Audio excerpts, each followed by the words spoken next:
অন্তরে ঈমান তখনই স্থাপিত হয়ে যাবে যখন পরিশ্রম করা হবে। বিনা পরিশ্রমে আল্লাহর ঈমানের সম্পদ দান করেন না।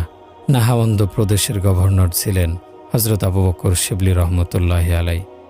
গভর্নর পদ থেকে পদত্যাগ করে হযরত জুনায়েদ বাগদাদী রহমতুল্লাহি আলাইয়ের নিকটে এলেন। তাকে বললেন, আল্লাহ আপনাকে যে সম্পদ দিয়েছেন আমাকে কিছুটা দান করুন, হয়তো বিনামূল্যে দিন অথবা মূল্য নিয়ে দিন।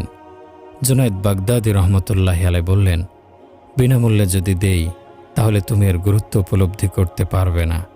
মূল্য নিয়ে যে দেব তোমার নিকট কি আছে আমাকে দেওয়ার মতো? আবু বকর শিবলি ছিলেন কপর্দক মূল্য। জুনায়েদ বাগদাদী রহমতুল্লাহি আলাই বললেন, আমার কাছে থাকো, এখানে আমি যে কাজ করতে বলবো সেই কাজ করবে। আল্লাহ যদি চান তাহলে তুমি যে সম্পদ পেতে চেয়েছো তা পেতে পারো। জুনায়েদ বাগদাদী রহমতুল্লাহি আলাই